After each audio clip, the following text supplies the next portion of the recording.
Students, now we will discuss about our next topic or the last topic of this chapter, that is change. Yes students, do you know what is a change? I told you that a process through which anything becomes different. Yes, the process through which anything becomes different, that is a change. But in science, we categorize this change in two types. One is our physical change and another is our chemical change.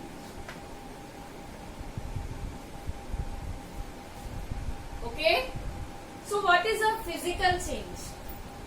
Students, I have shown you in your activities also, like whenever we crush a paper, yes, whenever we crush a paper, that change is the temporary change, because we can reverse that.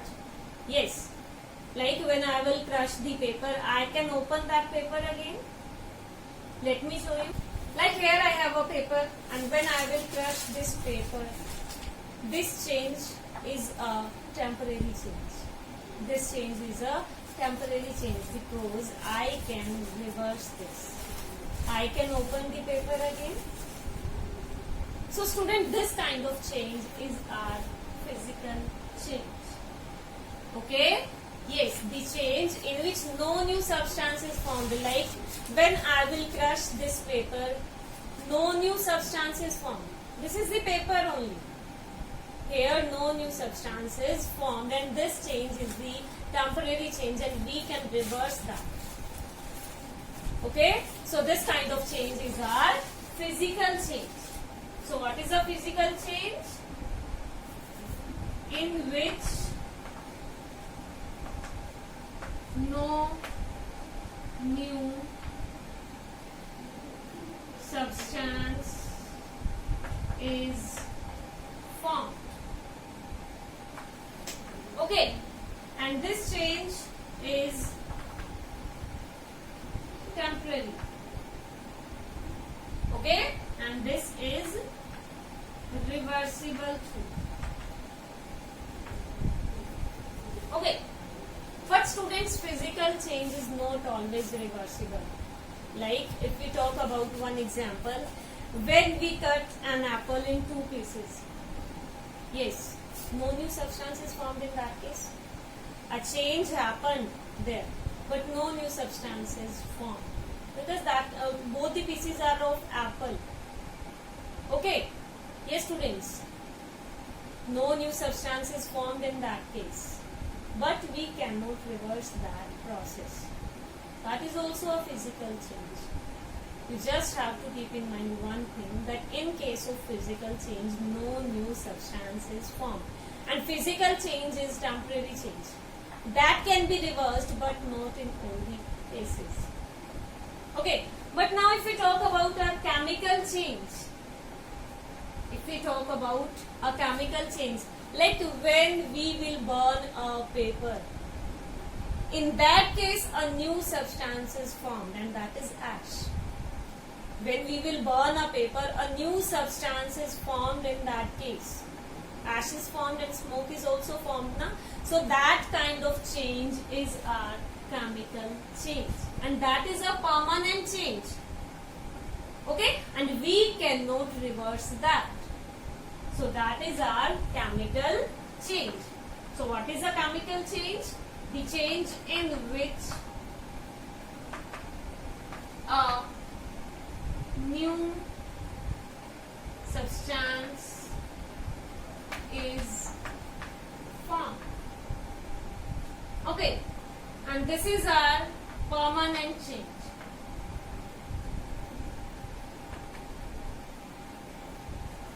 And this is irreversible.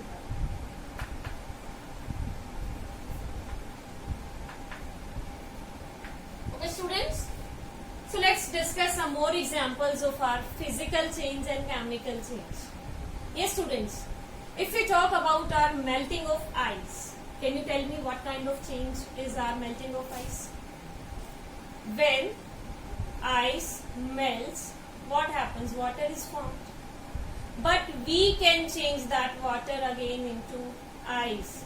So that kind of changes are physical change. So melting of ice is our physical change. And freezing of water to form ice, that is also a physical change because we can reverse that also. Okay? But the cutting of fruits and vegetables, that is physical change. Yes, that is physical change. And formation of clouds, that is also a physical change.